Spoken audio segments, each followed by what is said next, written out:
Bienvenue dans l'événement du dimanche LCI, ravi de vous retrouver. Bonjour David. Bonjour Marie. Et bonjour Aurore Berger. Bonjour. Notre invité ce dimanche, merci d'avoir accepté notre invitation. Députée Ensemble pour la République des Yvelines et je le rappelle, ancienne ministre des Solidarités, ministre aussi ancienne chargée du droit des femmes. David. Bonjour Aurore Berger. Bonjour. Et bienvenue à vous.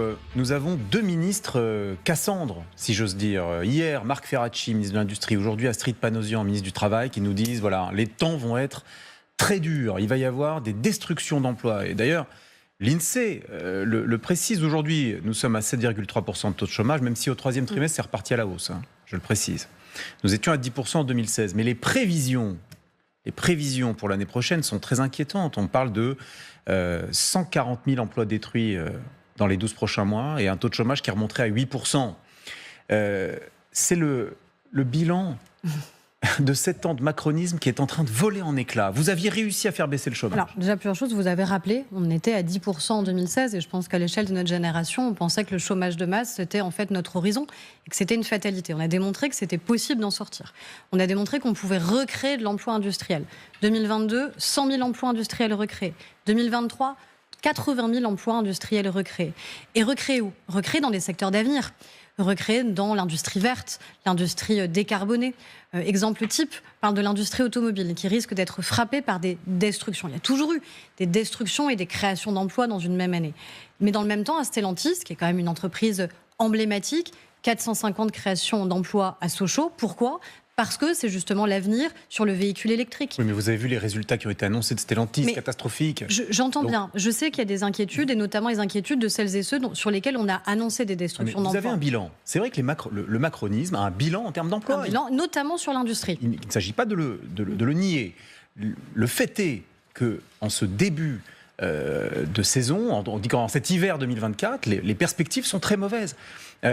Encore une fois, moi ce que je veux dire, c'est d'abord, il y a toujours eu des destructions et des créations d'emplois. Oui. La question, c'est est-ce qu'il y a plus de création que de destruction ? C'est ça notre enjeu. Et est-ce que là où l'emploi, malheureusement, ne pourra plus exister parce qu'il faut changer des modèles, par exemple sur la grande distribution, puisque ça a été une des annonces malheureusement de cette semaine, avec Auchan, est-ce que ça veut dire qu'on est suffisamment au niveau pour accompagner au fait de retrouver une activité professionnelle, sur la question de l'emploi des seniors, sur la question de la formation ? C'est aussi pour ça que je dis vigilance, grande vigilance au gouvernement sur le fait de vouloir supprimer les allègements de charges. Parce que dans un moment où il y a un risque de destruction d'emplois, il ne faut rien qui vienne ajouter malheureusement à ces difficultés. Vous le savez, nous on a supprimé la disposition du gouvernement qui voulait enlever toutes les suppressions, tous les allègements de charges.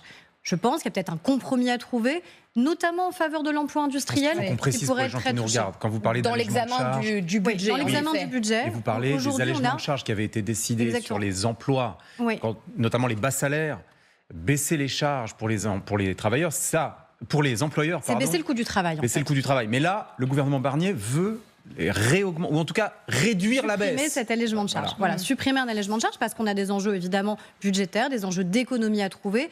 Ce que je dis au gouvernement et ce qu'on a dit d'ailleurs collectivement au gouvernement, c'est qu'il ne faut pas trouver ces économies en augmentant le coût du travail. Dans un moment où les entreprises pourraient hésiter à relocaliser en France, à réindustrialiser, à recréer de l'emploi, si vous augmentez le coût du travail, il y a un risque que ça accélère malheureusement. Et que ça décourage certaines entreprises. On parlait de ministre Cassandre. On s'interroge sur la sortie coordonnée d'un Marc Ferracci, d'une Astrid Panosyan-Bouvet, qui prépare les esprits. Parce que j'entends, et vous défendez le bilan du macronisme, mais on nous évoque aujourd'hui des milliers d'emplois en jeu. Alors, une année 2025...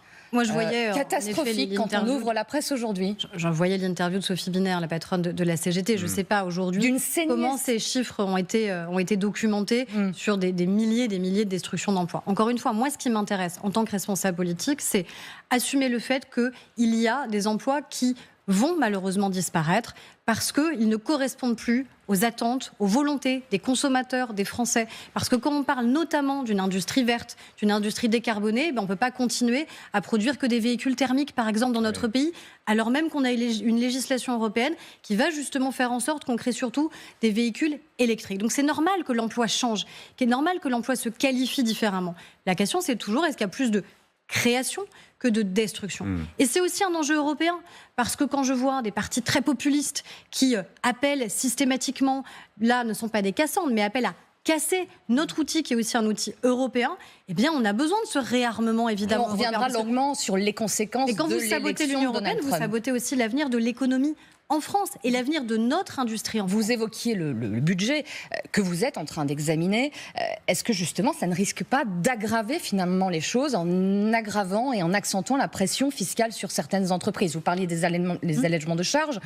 Mais force est de constater qu'il y a toute une série d'autres mesures qui pourraient impacter les entreprises là aussi et leur santé économique. Vous savez ma position. Moi, j'ai systématiquement déposé ce qu'on appelle des amendements, des propositions pour qu'il n'y ait pas d'augmentation d'impôts. Je crois que la réussite qui a été la nôtre en matière économique, c'est aussi une réussite parce qu'il y a eu cette stabilité fiscale, parce que les entreprises se sont dit on peut avoir une vue sur le moyen, sur le long terme. On sait qu'avec ce président de la République, avec ce gouvernement, on ne va pas du jour au lendemain changer les règles du jeu, augmenter les impôts, augmenter la fiscalité, augmenter le coût du travail. C'est pour ça que oui, il faut être raisonnable budgétairement, responsable budgétairement, réaliser des économies avant d'augmenter le coût du travail ou d'augmenter les impôts. Vous n'avez pas été entendu là-dessus, Michel Barnier. C'est pas fini. L'examen budgétaire, il n'est pas fini. Bon. Et je pense qu'encore une fois, vu un certain nombre d'annonces, y compris d'annonces difficiles qui sont en train d'être faites, je pense qu'il est le premier à vouloir être à l'écoute, et à l'écoute notamment des parlementaires du socle commun, parce que sans nous, il n'y aura pas de budget qui pourra être adopté. Donc ça veut dire que c'est un partenariat qu'on doit avoir, exigeant avec le gouvernement sur ces questions. Ce que vous venez de dire, Aurore Bergé, c'est votre vœu pieux ou bien vous avez des informations, vous avez des échanges avec les membres du gouvernement qui vous disent on va peut-être pouvoir vous écouter. On a des échanges avec le Premier ministre, on a des échanges avec le ministre du Budget, Laurent Saint-Martin. Je pense que notamment sur la question des allègements de charges, ils sont plutôt très à l'écoute et qu'ils ont envie qu'on puisse progresser, qu'on puisse évoluer. Ça s'est vu dans les discussions budgétaires qu'on a eues. Soyons précis. On verra de manière définitive, mais entre supprimer tous les allègements de charges qui existent aujourd'hui et trouver un compromis pour protéger l'emploi sur les bas salaires et sur l'emploi industriel, je crois qu'on peut trouver ce compromis-là qui protégera l'emploi, qui protégera notre tissu économique et industriel. En tout cas, nous l'avons dit, si on veut à la fin pouvoir adopter un budget, eh bien, pour les députés Ensemble pour la République, pour les députés Socle commun, ça passe aussi par le fait de nous entendre, de nous respecter, notamment sur la question du coût du travail. Vous n'aurez pas à l'adopter, puisqu'il sera adopté par à la fin, il y a quand même un vote. Il y a un vote, ce qu'on appelle en commission mixte paritaire. Il y a, en tout cas, ils ne peuvent pas faire sans nous. Vous espériez que les lignes bougent, en tout cas. Donc les lignes vont bouger. Et que ça évolue. C'est les informations que vous avez, en tout cas les échanges que vous avez avec le gouvernement. Aurore Bergé, dans votre circonscription ou ailleurs d'ailleurs, vous discutez souvent, je le sais, avec des chefs d'entreprise. Bien sûr. Vous avez ce contact avec ceux qui, au fond, créent l'emploi. Je ne crois pas que l'emploi existe ailleurs que que ne puisse être créé par d'autres que par ceux qui entreprennent. Il y a une chose qu'ils détestent, vous le savez, c'est l'incertitude. L'incertitude, l'instabilité. Est-ce que le président de la République, quand il a décidé de dissoudre l'Assemblée nationale, n'a pas activé un levier d'incertitude tel qu'il puisse expliquer aussi ce qui est en train de se passer sur le front de l'emploi ? Je pense que ce n'est pas lié aux décisions ni d'Auchan ni de Michelin. Ce sont des décisions, à mon avis, qui sont des décisions d'opportunités industrielles qui sont liées. Après, les perspectives globales à chaque fois qu'il y a une élection, ça crée de l'incertitude et ça a des conséquences, on le sait, en matière de consommation même courante des Français. Ils font des courses différemment, et les achats immobiliers ralentissent, on le voit bien. Donc ça, c'est certain, on ne peut pas dire autre chose. D'un point de vue économique, chaque élection crée une incertitude, crée une angoisse parfois des Français. Et c'est vrai que cette élection-là, on a eu un niveau d'angoisse que moi, je n'avais jamais connu dans le pays. On n'a pas eu de gouvernement pendant 2 mois. Déjà, il y a eu le temps de la campagne. J'ai jamais vu des Français aussi angoissés que pendant la campagne que nous avons eue juste après la dissolution. Qui a entraîné aussi une gel des décisions dans beaucoup d'entreprises. Et après, oui, nous, on a eu cette logique d'un gouvernement qui est resté un gouvernement démissionnaire longtemps. Mais pourquoi ? Pourquoi le président de la République ne s'est pas précipité à former un nouveau gouvernement et à choisir un nouveau Premier ministre ? Justement pour cet enjeu, qui est un enjeu de stabilité économique et fiscale. Parce que si ça n'avait pas été Michel Barnier, il aurait fallu quoi ? Accéder à la demande du nouveau Front populaire, c'est-à-dire ce qu'on voit à l'Assemblée, une folie fiscale, un matraquage fiscal. Donc je crois que le président a eu raison d'attendre pour faire en sorte qu'à un moment, on n'ait pas cette folie fiscale qui se mette en place dans notre pays. Et vraiment, quand je vois les députés de la France Insoumise qui se félicitent chaque jour d'une nouvelle taxe qui a été votée, c'est un jour une taxe. C'est pas comme ça qu'on dirige le pays, c'est pas sérieux, c'est pas crédible. Et je crois qu'on a eu raison, et que le président a eu raison, encore une fois, de ne pas se précipiter vers le nouveau Front populaire. Il aurait pu ne pas dissoudre, Aurore Bergé. C'est un choix politique qu'il a fait. C'est sûr que la dissolution, c'est pas un choix. Enfin, le président de la République, c'est quelqu'un qui est réfléchi. Il n'a pas pris cette décision de manière éruptive. Je pense que c'est un choix en conscience qui était de dire est-ce qu'il n'y a pas un trop grand... ce choix éruptif. Je sais bien, mais moi je pense que pour les discussions aussi que j'ai pu avoir avec lui, qu'à un moment, la question qui s'est posée, c'est est-ce qu'il n'y a pas un trop grand décalage entre la représentation politique qu'on avait en 2024, le résultat des élections européennes. Et est-ce qu'il ne fallait pas tout simplement à un moment donner la parole aux Français et leur dire est-ce qu'à un moment vous souhaitez qu'on continue sur cet axe de politique? Est-ce que vous souhaitez qu'on change radicalement? Est-ce que vous souhaitez que l'extrême droite arrive au pouvoir ou non dans ce pays? Et les Français ont voté librement et massivement. Dans un peuple qu'on disait soi-disant dépolitisé, qui n'espérait plus vraiment envers la vie politique, ils se sont mobilisés comme jamais sur des élections législatives. Aurore Bergé, dans ce contexte et ces perspectives relativement sombres, vous évoquiez la leader de la CGT, Sophie Binet, qui a des mots très forts dans la tribune dimanche, parle d'une violente saignée industrielle, et elle fait cette proposition, elle a même cette exigence-là. Nous exigeons, dit-elle, un moratoire sur les licenciements. Il faut geler ces licenciements, exiger une pause. Qu'en dites-vous? Est-ce que d'abord c'est possible? Je pense que faut être clair.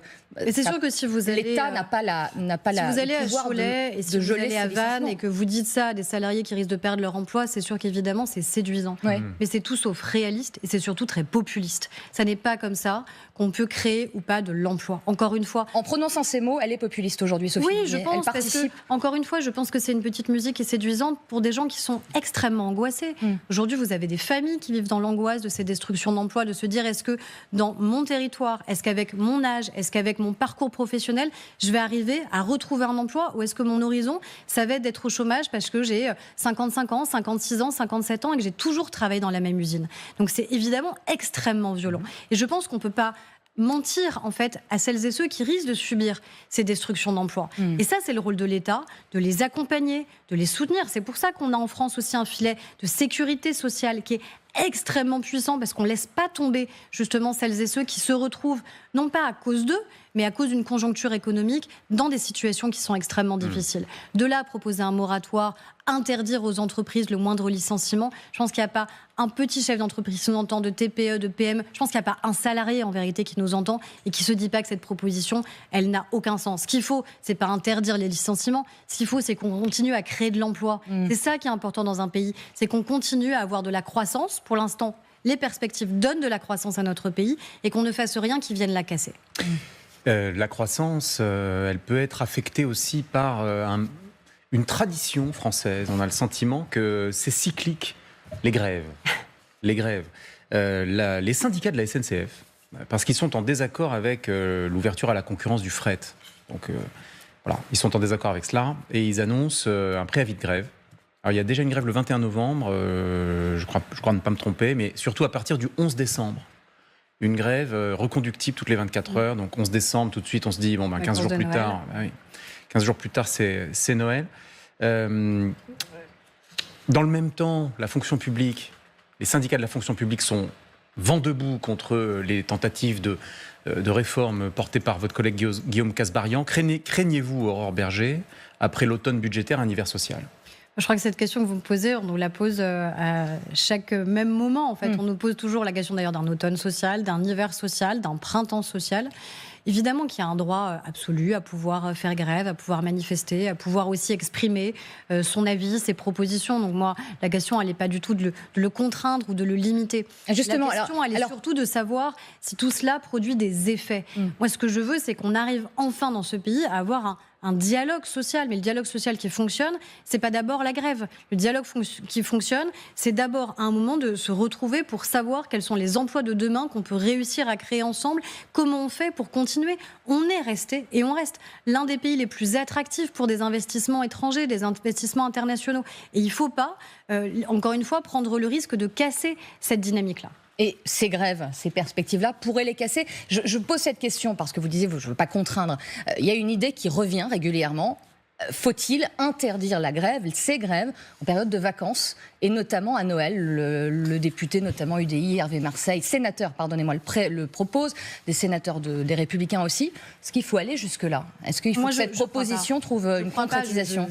je peux comprendre évidemment qu'à partir du moment où vous déposez un préavis de grève à 15 jours des vacances de Noël, ça crée de l'inquiétude. Mais le syndicat vous dirait, c'est aussi parce que vous créez une grève dans un moment qui crée du débat et des difficultés que ces grèves peuvent être entendues. Moi, je ne suis pas pour qu'on restreigne la liberté, encore une fois, des uns et des autres à manifester ou à faire grève. Mais je dis juste aux syndicats, qui sont des partenaires, on parle de partenaires sociaux, que pour être des partenaires, avant de faire grève, il faut dialoguer, il faut discuter. Les parlementaires sont prêts à ce dialogue. On est quand même force d'initiative dans notre pays. Le gouvernement, je crois, avec Astrid Panosyan, l'a plutôt démontré. Donc il faut réussir ça. Et aujourd'hui, on ne l'a pas réussi. Moi, je veux qu'on aille au bout sur les mesures qui sont proposées sur la fonction publique. Parce que quand on a des arbitrages à faire sur des hausses d'impôts, des hausses du coût du travail ou des réformes structurelles, moi, je choisirais toujours les réformes structurelles. Oui. Et aujourd'hui, quand on voit qu'il y a un écart important, par exemple, sur le temps de travail entre ceux qui travaillent dans le privé, ceux qui travaillent dans la fonction publique, d'État, hospitalière, et ceux qui travaillent dans la fonction publique territoriale, je trouve que c'est pas juste, en fait, pour les Français. Et que personne ne peut comprendre qu'il y a un tel écart et qui coûte, parce que ça coûte des emplois, parce que ça coûte de l'argent chaque année. Quand on parle de la question de l'absentéisme, encore une fois, c'est pas pour pointer du doigt tel ou tel. Ça pose des questions sur la santé au travail, sur le bien-être au travail, sur la formation, sur le management. Mais pourquoi est-ce qu'il y aurait beaucoup plus d'arrêts de travail dans tel ou tel secteur, selon que l'on soit fonctionnaire ou qu'on soit salarié dans le privé? Ça n'est pas juste. Et je crois qu'on a besoin et qu'on a plutôt soif en France de justice et de justice sociale. Et ça peut passer par des réformes structurelles. Et en plus, ces réformes structurelles, elles peuvent sans doute éviter la hausse des impôts et la hausse du coût du travail. Mais la proposition qu'évoquait Marie à l'instant, portée par l'UDI et LR, ne revient pas à interdire le droit de grève, simplement l'encadrer, le réguler. Qu'y aurait-il de choquant à dire que, par exemple, uniquement les vacances de fin d'année?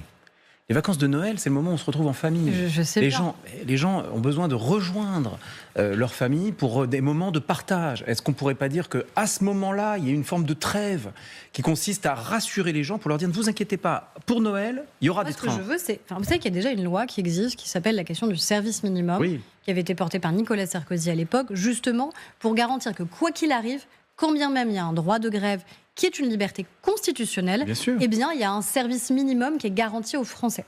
La question qui s'est posée, c'est plutôt d'étendre ce service minimum, par exemple, à l'aviation, parce que vous n'avez pas les mêmes règles de droit de grève entre justement ceux qui travaillent pour la SNCF, pour le ferroviaire, et ceux qui travaillent dans le secteur aérien. Ça, déjà, je pense que ce serait quelque chose d'important, de se dire que les mêmes règles doivent prévaloir à partir du moment où il y a une forme de continuité de l'usage, une forme de service public, quand bien même Air France n'est pas à 100% détenue par l'État, mais c'est une forme de service public qui doit pouvoir être exercée, justement, pour que des familles se retrouvent, pour que des gens aillent travailler. Ça, oui. Après, moi, je ne crois pas à l'idée, encore une fois, de contraindre tellement qu'on empêche le droit de grève. Parce que je pense que ce n'est pas ça qu'il faut quand on parle de dialogue sain avec les partenaires sociaux.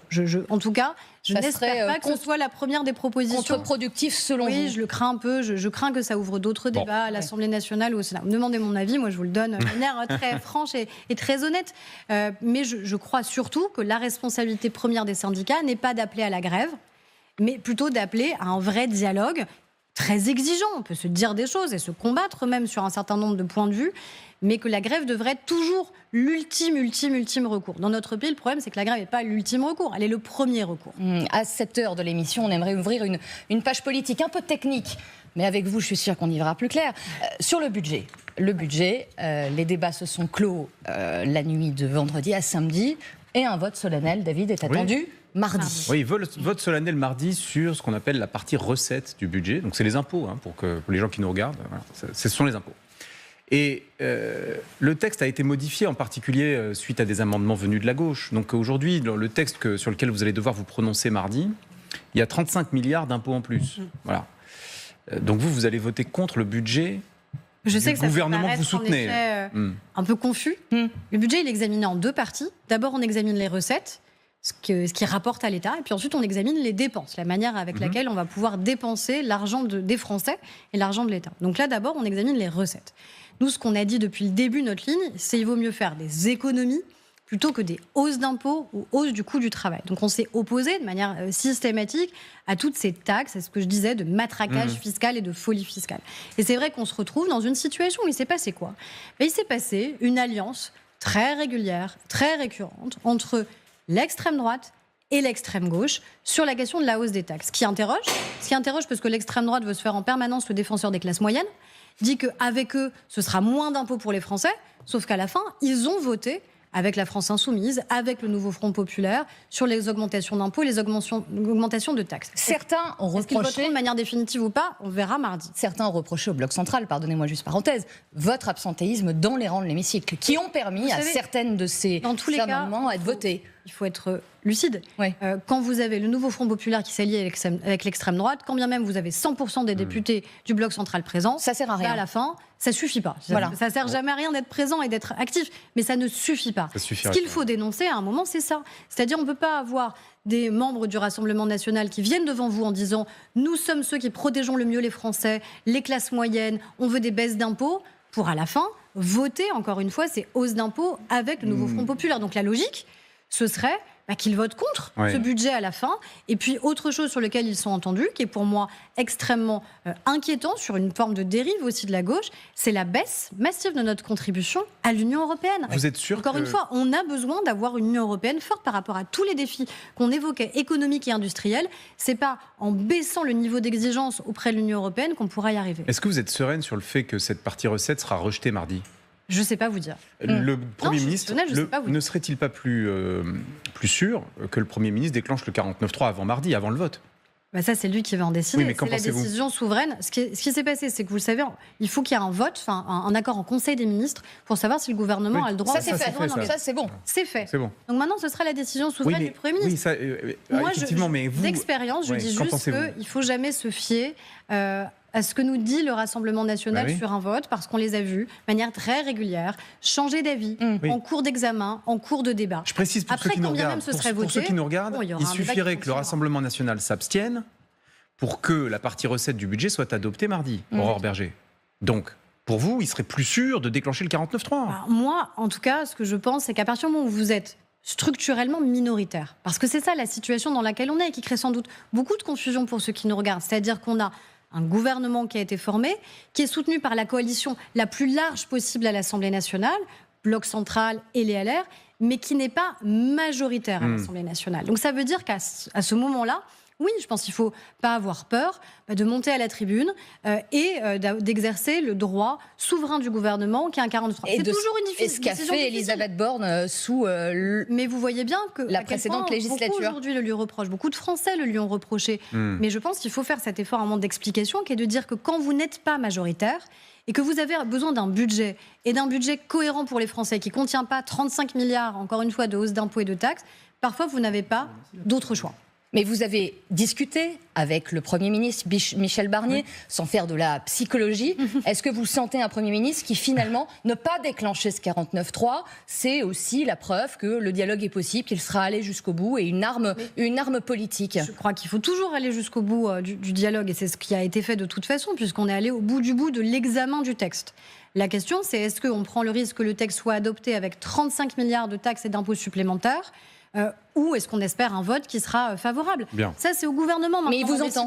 Il vous entend. Ça, on verra. Mais en tout cas, c'est au gouvernement d'en décider. À la fin, vous le savez, quand bien même ce sera adopté, ça n'est qu'adopté à l'Assemblée nationale. Ensuite, la copie, elle part au Sénat. Ensuite, il faut que les deux chambres, Assemblée et Sénat, discutent. Donc bref, tout ne se finira pas mardi, quoi qu'il arrive, 49.3 ou pas. Avec vous, à cette heure, une image, une séquence que nous souhaiterions vous remontrer. Vous avez sans doute vu ces images. C'était jeudi soir, en marge d'un match à Amsterdam. Regardez.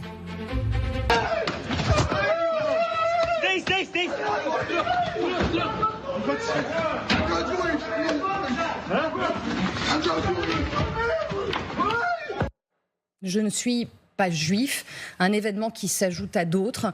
Yaël Braun-Pivet, la présidente de l'Assemblée nationale, chahutée dans une université à Lyon 3 avec des tags antisémites inscrits sur certains murs. Une convention aussi de l'Union pour les juifs, des étudiants juifs, pardonnez-moi, à Toulouse à l'occasion de ses 80 ans, pris pour cible par des comités pro-palestiniens. D'abord, vous demandez, en tant qu'ancienne responsable du gouvernement, avez-vous déjà vu un tel climat nauséabond aujourd'hui, quand on voit la succession de faits?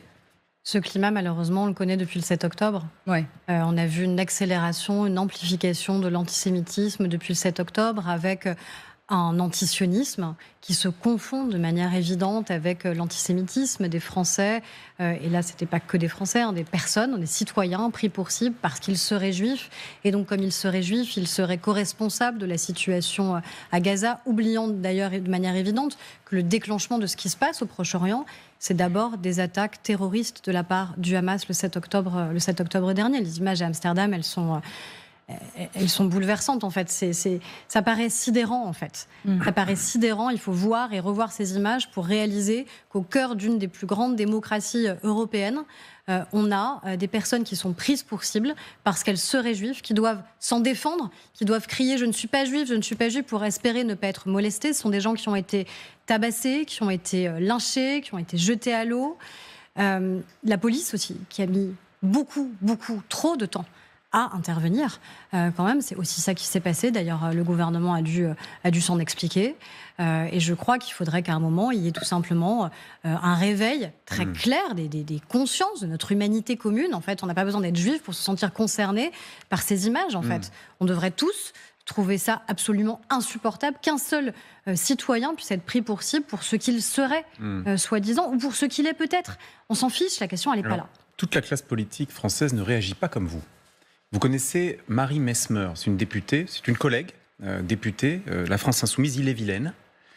Et Marie Messmer a réagi sur Twitter. Enfin, elle a répondu à Fabien Roussel. Fabien Roussel, le secrétaire national du Parti communiste, qui s'émeuvait, un peu comme vous, au fond, sur le même thème, de ce qui s'était passé à Amsterdam. Et elle lui a répondu, ces gens-là n'ont pas été lynchés parce qu'ils étaient juifs, mais bien parce qu'ils étaient racistes et qu'ils soutenaient un génocide. Je précise que le ministre de l'Intérieur, en vertu de l'article 40 du Code pénal, a saisi le procureur de la République au sujet de ce tweet pour apologie de crime. Ça, c'est Bruno Retailleau. Qu'est-ce que cela vous inspire, Ça m'inspire ce qui est pour moi la lente déliquescence et évidente de la gauche. C'est-à-dire qu'encore une fois, on a la France Insoumise qui aujourd'hui a la main mise sur la gauche française. Et on a une France Insoumise qui attise l'antisémitisme dans notre pays. Pourquoi ? Parce qu'elle le fait sous couvert d'antisionisme, considérant qu'on peut appeler à la destruction de l'État d'Israël, qu'on peut essentialiser en fait les personnes en se disant parce que telle personne est juive, elle est encore une fois responsable de la situation humanitaire à Gaza. C'est pour ça d'ailleurs qu'avec une centaine de députés, on propose de changer la loi sur cette question-là, avec Caroline Yadan notamment. Pourquoi ? Parce qu'on voit bien qu'aujourd'hui, il y a encore des trous dans la raquette. Il y a ceux qui se réfugient, soi-disant, vers une critique de l'État israélien pour espérer être finalement plus facilement antisémites. Mais on a le droit d'avoir toutes les critiques qu'on veut sur le gouvernement de Benyamin Netanyahou. On a le droit, évidemment, de dénoncer même la situation humanitaire à Gaza. Mais on ne peut pas confondre cela avec l'appel à la destruction d'un État. Quand vous avez la situation des femmes en Iran, est-ce qu'il y a un seul parti politique français qui appelle à la destruction de l'État iranien ? Quand vous avez la situation des femmes en Afghanistan, est-ce qu'il y a un seul parti politique français qui appelle à la destruction de l'État afghan ? Jamais, à aucun moment. Ça n'existe que pour un seul État au monde. Un seul État au monde. Et vous en tirez Israël.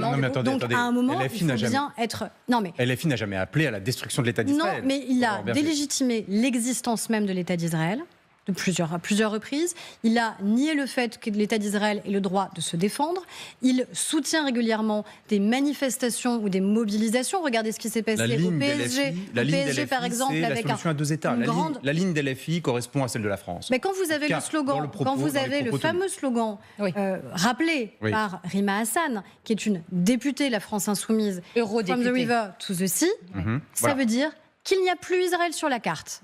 Tout simplement. Donc quand vous soutenez ces slogans-là, il faut être honnête avec les Français. Quand vous soutenez ces slogans-là, c'est que vous voulez qu'Israël ne soit plus sur la carte. Donc ça veut dire que ce n'est pas une solution à deux États que vous soutenez. Ça, c'est très précis. Effectivement, Rima Hassan a défendu la thèse de la rivière jusqu'à la mer. Je tiens juste à préciser, pour que nous soyons absolument complets sur ce sujet, que Marie Messmer, la députée d'Ille-et-Vilaine dont nous parlions, a par la suite publié un communiqué.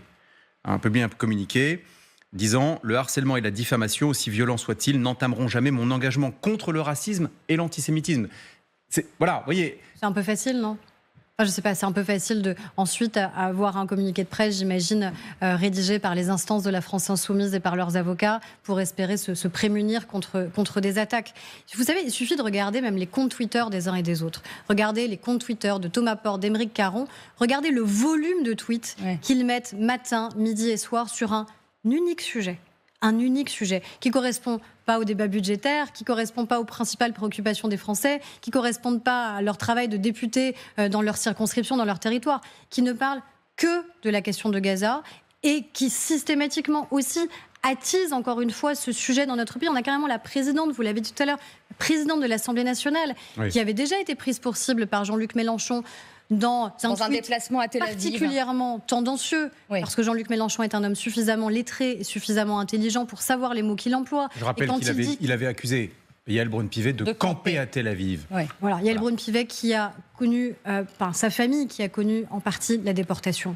Donc oui, je pense que malheureusement, on a la France Insoumise qui attise cette haine-là. Je regrette 1000 fois qu'à part un député socialiste, en fait Jérôme Guedj, tous ont accepté une alliance avec la France Insoumise au moment de la dissolution. Vous mettez en accusation la France Insoumise, c'est très clair. Certains de vos opposants politiques aussi vous reprochent des attitudes par le passé. Je pense à ce tweet de Jordan Bardella, président du RN, qui, à l'indignation de Gabriel Attal, l'ancien Premier ministre après les faits d'Amsterdam, des juifs traqués et tabassés parce que juifs, voilà ce que tweet et répond Jordan Bardella. Pour rappel, cet homme, parlant donc de Gabriel Attal, a appelé à voter LFI il y a quelques semaines à peine, faisant référence évidemment au Front républicain et à certains retraits dans certaines circonscriptions. Voilà où en est le débat aujourd'hui autour de ces questions. Qu'est-ce que vous répondez ? Moi, j'ai fait un autre choix au moment des élections législatives et je l'ai dit de manière très claire dès le soir du premier tour. C'est que je considérais, justement parce que la question de l'antisémitisme, ça ne peut pas être une variable d'ajustement en fait, d'un accord électoral. Je considérais qu'en aucun cas, on ne pouvait appeler à voter pour la France Insoumise. Et que l'extrême droite, comme l'extrême gauche, portent des valeurs qui, je crois, sont dangereuses pour l'unité de notre pays. Je l'ai dit très clairement, j'ai moi-même été élue en triangulaire, parce que la France Insoumise, suite à mes déclarations, a refusé de se désister, bien qu'arrivé troisième, et bien qu'il y ait un risque que le RN gagne dans mon territoire, j'ai gagné dans cette clarté-là. Et moi, c'est le choix que j'ai fait. Édouard Philippe avait dit la même chose. Bruno Le Maire avait dit la même chose. Nous étions un certain nombre à considérer qu'il fallait avoir cette clarté. Par contre, personne ne peut remettre en question l'engagement qui a été celui du président de la République, qui a été celui des premiers ministres du président de la République sur la question de la lutte implacable contre l'antisémitisme. Gabriel Attal, évidemment aussi. Sur cette consigne électorale, Jordan Bardella, en vous écoutant, a raison de coincer Gabriel Attal. Non, mais Jordan Bardella, c'est ce qu'on peut déduire. Jordan Bardella devrait surtout se rappeler de quel parti il est le président aujourd'hui. Il est à un moment, il faut assumer aussi ça. C'est comme si on gommait en fait l'histoire de manière systématique et que tout glissait sur les plumes du Rassemblement national, oubliant encore une fois quels sont les fondateurs historiques du Front National et du Rassemblement national. Oui, mais à un moment il faut les rappeler. C'est trop facile. C'est trop facile en fait d'oublier d'où on vient. C'est trop facile d'oublier qui nous a permis d'accéder à des responsabilités. Je veux dire, Jordan Bardella, combien de fois il a eu du mal à rappeler tout simplement ce qu'est l'historique de ce parti, ce qu'est l'historique de Jean-Marie Le Pen, combien de condamnations pour Jean-Marie Le Pen sur l'antisémitisme, sur le racisme. Et je pense qu'il ne faut pas oublier cette histoire-là. Ça ne suffit pas à les combattre. Malheureusement, ça ne suffit plus. Mais il faut à un moment ne pas avoir la mémoire courte non plus.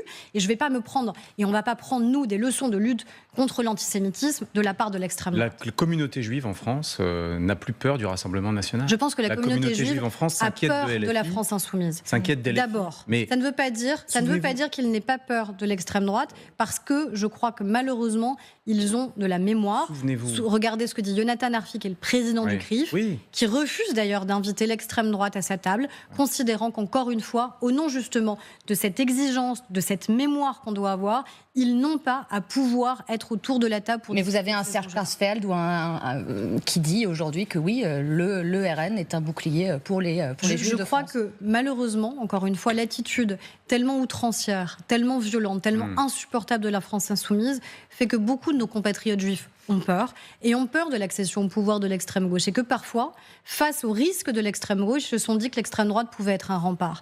Je crois que Nous, notre responsabilité, c'est qu'ils considèrent que ce sont les partis authentiquement républicains qui sont d'abord le meilleur des remparts face à l'antisémitisme, face au racisme, face à toutes les formes de discrimination et de haine. Parce que l'on souhaite aussi avancer, juste une très rapide question.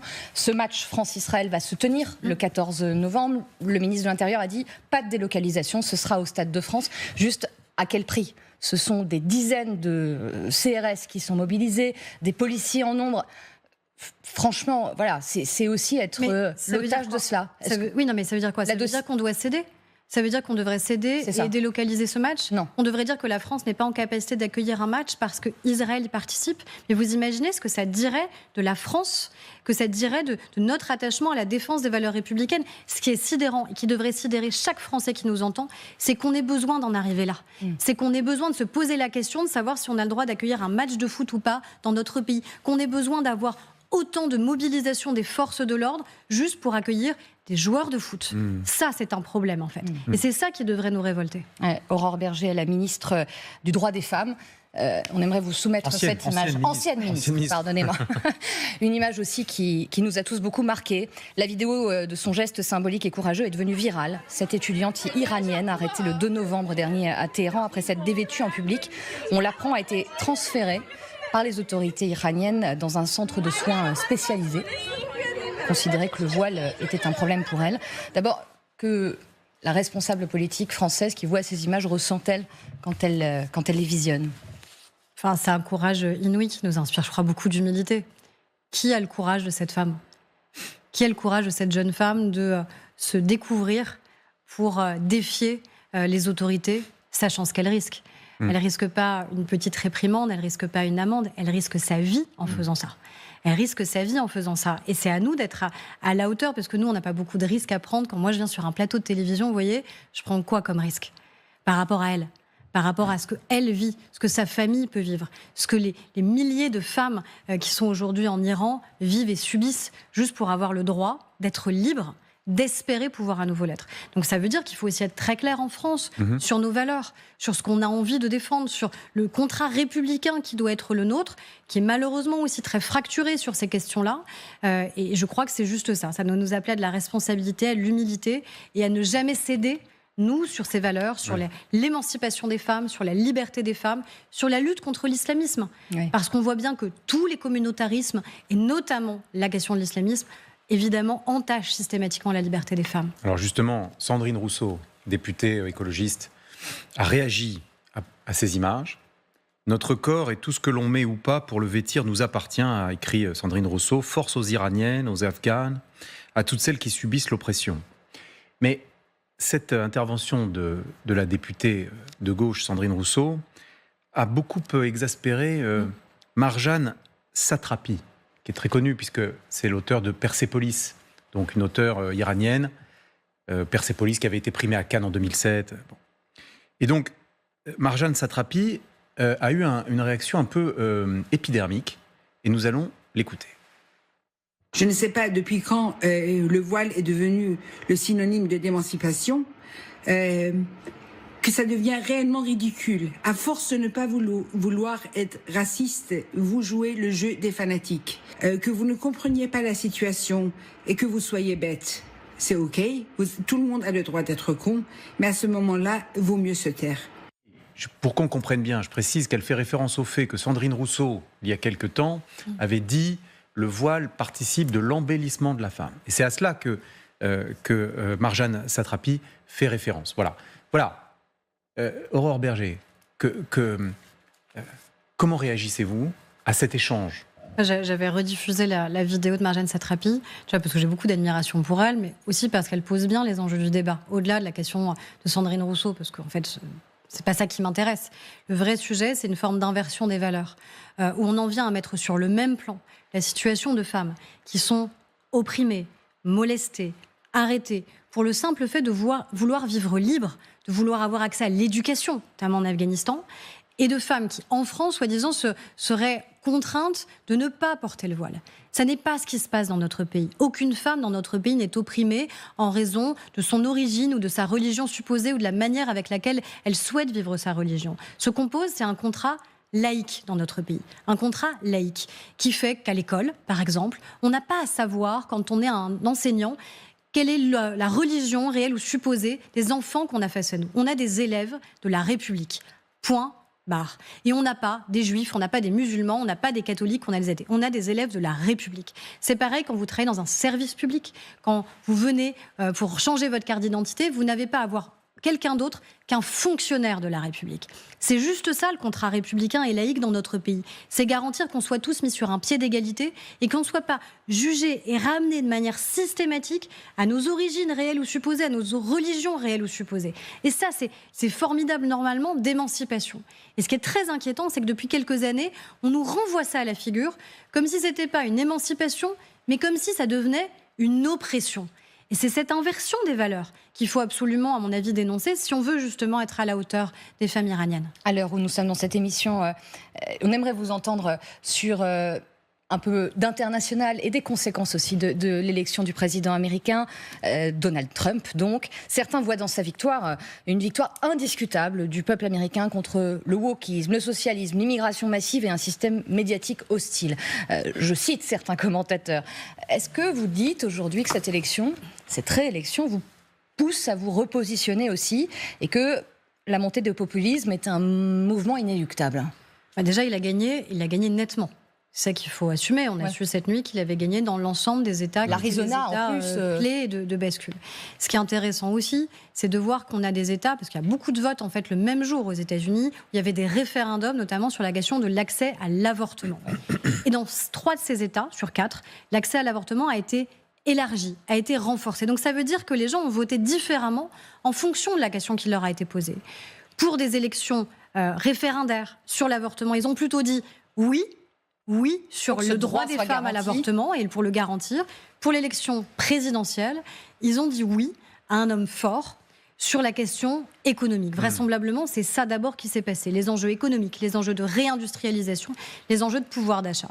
Et ensuite, je pense que je ne suis pas en effet la seule à le dire et le penser, c'est qu'il y a eu 2 campagnes extrêmement différentes, évidemment, mais beaucoup d'analyses.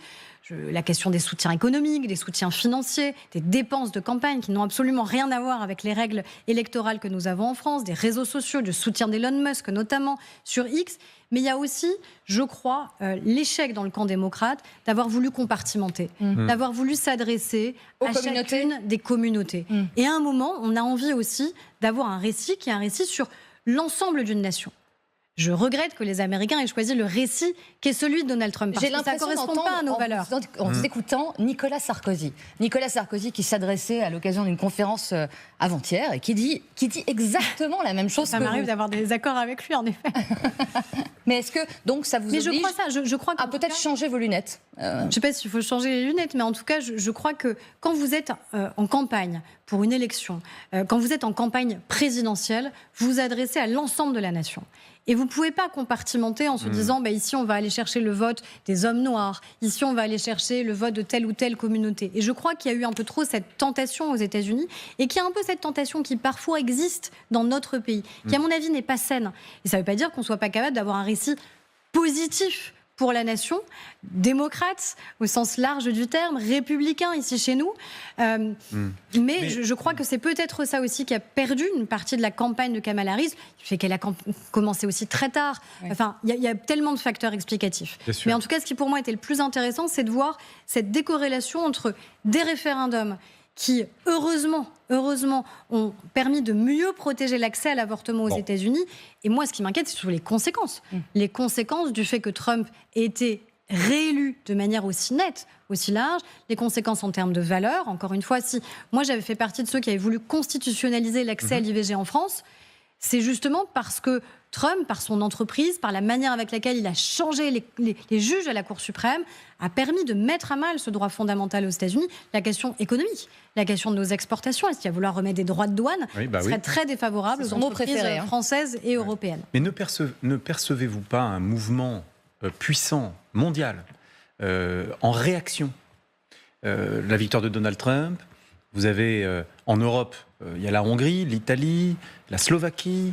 L'extrême droite gouverne ou soutient des gouvernements dans de nombreux pays européens, en Finlande, en Suède aussi.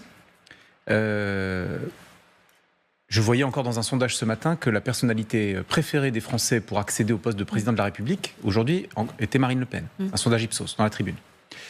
Ne voyez-vous pas une sorte de lame de fond ? Ce qui est certain, c'est qu'il n'y a pas un microclimat qui protégerait par principe les Français et notre pays. Et je pense que pendant longtemps, on s'est dit, comme nous sommes la France, ça ne peut pas arriver en France. Et c'est pas parce que nous sommes la France que ça ne peut pas nous arriver.